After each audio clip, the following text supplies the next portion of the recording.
fellow book nerds, this is Gabby and today we're talking about all of the books I read in November. November, another good month. I read 10 books, so let's kick off this wrap up, I guess. I'm gonna talk about many different genres, many different ratings, and some of them I have dedicated videos for, so don't worry, I'll let you know. But yeah, good reading month. Overall, I have very positive feelings towards November. I didn't actually do like a dedicated vlog this month, I don't think, so I had more time to read other stuff. But don't worry, I put way too much on my plate anyway and had a mild panic and then moved on, so it's all normal. But there's so many good short stories if you enjoy, or like short books.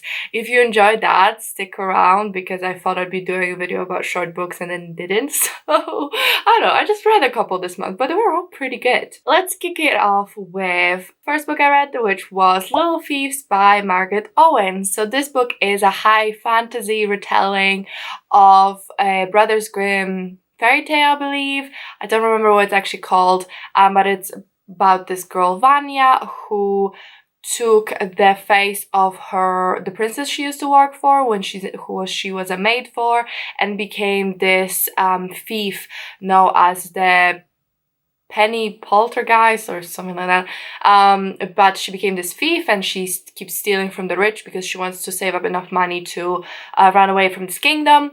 But one day she offends the wrong god and she gets cursed, and if she doesn't repent for her sins, she's gonna turn into just like a pile of rubies and other precious stones. And I forgot to mention Bhavanya is also daughter of Fortune and Death, who are both minor gods in this universe. I have a whole dedicated review for this book if you wanted to check it out, but overall I really enjoyed this, especially the writing style and the world. It was kind of like Deadpool in a sense, where we have the main character narrating it to us and kind of breaking the fourth wall a little bit.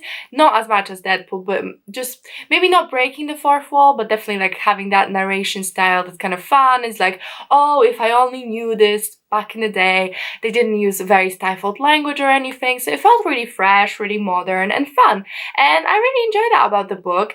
And I found out that it's a series. I'm not vibing with it being a series. I think it's such a good standalone. It has a very good romance, good story. Everything about it I really liked, but it doesn't need a sequel. And I gave it 4 stars, and I probably will I'll maybe read the sequel. I'm really not bothered because I think this was a very well wrapped up story that didn't really need anything else. And if I mentioned that I read any book in the video, I'm gonna link it up above in the cards, also down below, so you can check out the videos if you're interested, where I go way in depth in my reviews. I try to like give you my thoughts on characters, themes, writing, plot, all of that. I give you very detailed thoughts. So this is just like a rundown because I don't want to talk about the same book 50 times. I say that as if talking about the same book 50 times is not literally what I do here, like all the time. Second book I read was Ruin by John Gwynne. This is book number 3 in the Faithful and the Fallen series by John Gwynne. I find it really hard to summarize this series, but basically we follow gods. We follow a world abandoned by gods. We follow a prophecy. It's all very good. It's high fantasy, dark, a lot of battles. I'm doing a read along for the series with Sasha, Kira, and Femke, and we're reading the last book this month. But this book was my least favorite in the series. I found it incredibly tedious to get through. It was just a battle scene after battle scene after battle scene after battle scene, and it just felt like the whole book was them walking, fighting, recovering, walking, fighting, recovering. It was boring. It didn't really take us anywhere. I felt like where we started this book, we could have just added 10 pages to last book, 10 pages to the next book, and just not have this one at all. And it's like the thickest one out of the trilogy, so it pissed me off. Characters are always strong in this series, but I think their relationships, especially romantic relationships, not a strong suit for the author, really not. They so underdeveloped, rushed. It's just not a vibe I like. So I was a bit disappointed with this one. I ended up giving 3 stars because I feel like parts of it, a 4-star book. Parts of it, a 2-star book. So 3 seems fair.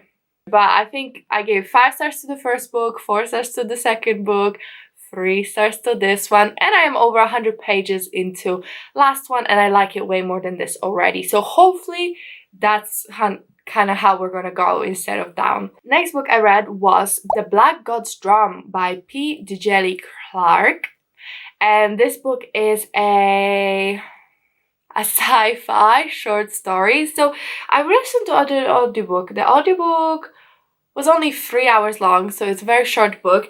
But we follow a story of a young girl who's, I think her parent died, so she's kind of an orphan living on the streets of this futuristic world. And one day she overhears some merchants talk about getting the Black God's Drum, and she approaches this kind of merchant slash pirate woman trying to sell the information. And it's a very short story. I think this author also wrote Master of Jinn or Dead Jinn of Cairo, something like that. But yeah, this is his like standalone short story. I actually really enjoyed it. I thought it was good for how short it was. It was quite developed, had a rich lore. It was really cool, this world. It was set in this like futuristic world where countries fell apart, and I think, where are they? In New Orleans? I want to say New Orleans, that's the vibe at least. But it's like people of that city rose up and they ended up creating their own city. Yeah, and overall it was very cool sci-fi. I quite enjoyed it. I wouldn't like say it was my favorite of the short books I read, but it was a decent read. I gave it 4 stars because I thought for such a short story it was quite action-packed, it had good characters, it had really good world building, it did a lot in a short period of time. So I think 3.54 is quite fair. And then I read a very good book, which is Remote Control by Nandi Okorafor, and it's another sci-fi. It's quite short as well. It's only 4-hour audiobook, but like, it was so good. So it's basically, it's a bit strange. Okay, I don't want to spoil because it's so short. So let's just say we follow a girl who can make people die very easily. Just like boom, and they turn into a bone. And she has become known as the adopted daughter of death, and she walks around, kills people, and it's just so much more. But it's such a short story. I don't want to give it away. I loved it. I loved what it was trying to say. I loved the writing of it. It made me care so much. I loved the isolation of it and how lonely the main character was, and then how she found belonging and meaning. And it was just such a good book. I really love the author anyway. She's the author of Binti, which I read as well, which was really good short book as well. I think this is a standalone, but it was amazing, and just the world was so rich and vivid. Absolutely adored it. Spoiler alert, but that's the only 5-star I gave this month. So like, I was impressed, and I didn't even have that many high expectations. I think this is a new release by the author, but I'm not sure if it came out this year or last year. But it was like so good, so good. I really, really enjoyed it. I would highly recommend if you need like a short book. Even if you don't just want a short book, you just want a really good book, go for it. And it's like such a good sci-fi as well. Next up, I read All of Us Villains by Amanda Foody and Kristen Lynn Herman. So I have a full dedicated review for this book as well if you wanted to check it out. But basically, this is a new release, just came out in November. We follow the city, little town where they have this blood competition going on. So there's, I think, 7 families that long ago, in order to protect their access to high magic, which is like the more desirable kind of magic in this world, they created this Hunger Game-esque tournament where each of their champions have to fight to the death, get access to the magic. It was really good. I really enjoyed it. I do think that it had some room to improve, especially with some pacing things and maybe just making it a little bit more impactful. But overall, I really enjoyed the characters. I liked the world. I liked how it was set up. I think there's just the one thing actually missing for me was the atmosphere, because I think Amanda Foody is very good at doing atmosphere, especially in her book I read, which was Ace of Shades. Amazing, like you felt the city, it was just like out of this world. And this one I felt a little bit removed. There was very little job done to actually establish relationships and establish the world. So that was my big complaint, but I still enjoyed it and gave it 4 stars. So if you want to hear my full unedited long video thoughts, check out the up above. Next up, I finally read The Starless Sea by Erin Morgenstern, and I don't want to tell you anything about it because I filmed a video for this and then decided to postpone the video, so you'll see it one day. But I finally read it, and you need to subscribe for that video. But I have complicated thoughts. I thought this could be the most hated / the most loved book of the year for me, and I don't want to tell you what I found. Next up, I read When the Tiger Came Down the Mountain by Niveau. So this is book number 2 in the Singing Hills cycle, I think. First book being The Empress of Sea, Salt and Fortune, I think. So this is a very short book, short story. We follow this cleric who goes around the country and asks different people and creatures for stories, and then they immortalize it in the writing and share it with the world. So in this story, the cleric's traveling with a companion, and they get accosted by 3 tigers who came down the mountain. The cleric has to tell a story about a great tiger that was known many years ago in order to save their lives. It's sapphic, it's short, 2.5 hours, but it packs a punch. I really enjoyed it. I gave it 4 stars. I do think I enjoyed Empress of Salt and Fortune a little bit more, but still, this was a very good book, very well written. I really liked Niveau's writing, and I really like how it has a non-binary, or at least cleric that goes by they, them pronouns. There's, like I said, sapphic romance in it, and the world is interesting, and it just has like shape-shifting tigers, and it's all very cool, and it always tells you a little bit more as well. So overall, I really enjoyed this book. I give it 4 stars, and I would say it was a very decent read. Next up, I read Our Violent Ends by Chloe Gong. Oh, I actually lied. This is my second 5-star. I gave 2 books 5-star this month. So Our Violent Ends is a sequel to These Violent Delights by Chloe Gong, which is a retelling of Romeo and Juliet set in 1920s Shanghai,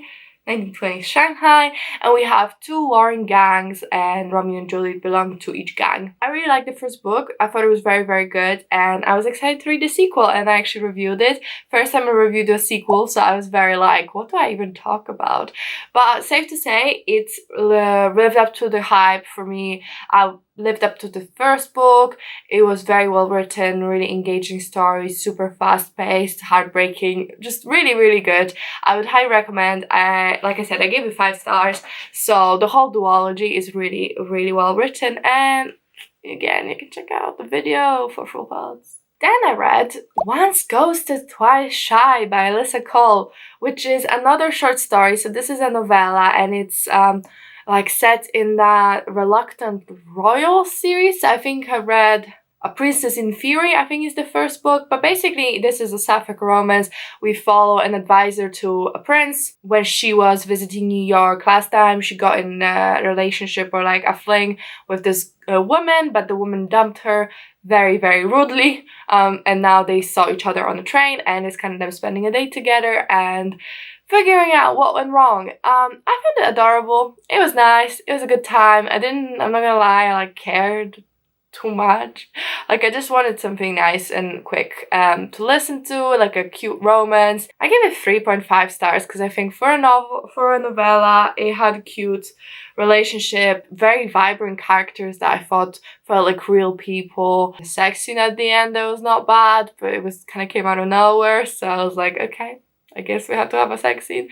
I don't know, it was alright, but I wouldn't like be screaming about it. And the 10th book I read was Blackwater Sister by Zen Cho. I read this book for a video, but the video is not out yet, so I'm just gonna briefly tell you what it's about. So basically, it's about this young woman who moves back from America to Malaysia with her family because her dad lost his job in America, so he's got a job in Malaysia, and she gets possessed, or she gets haunted by her grandmother's spirit. This was one of my most anticipated 2021 releases. There's gonna be a video coming out probably in about 2 weeks time, so I'm not gonna tell you anything more than that, but I did read it and I have a lot of thoughts. It was very different than what I expected. I don't know if that entices you to like follow me along when I read it, but it's a good vlog. Well, that's it for all the books I read in November. I'm sorry some of them were just like an outline of what I read, but I think the dedicated videos couldn't do so much justice to my thoughts that I don't want to like repeat them right here. Where you can watch those videos with very detailed thoughts if you're interested. I have a lot of cool reviews coming up. I'm excited for my December wrap up. I already am like almost halfway through a book that I think is gonna be very good. What if I finish that book today? No, I wouldn't, would I? No. I did indeed finish another book. It's In My Dreams, I Hold a Knife. This is about a group of college students and the last year of their college journey. One of them died and now it's 11 years later and they are going to a reunion and want to figure out who killed Heather. Freaking hell, I read it in a day while working. I don't know. You gotta read the vlog, but I'm not gonna lie to you, it's not a negative review, that's for sure. Loved it. That means I read 11 books this November. This one goes to my fans. But anyway, I hope you enjoyed the video. If you did, if you could comment, like, and subscribe, I'd really appreciate it. It really helps me out. But that's it from me, and I'll see you in my next one. Bye.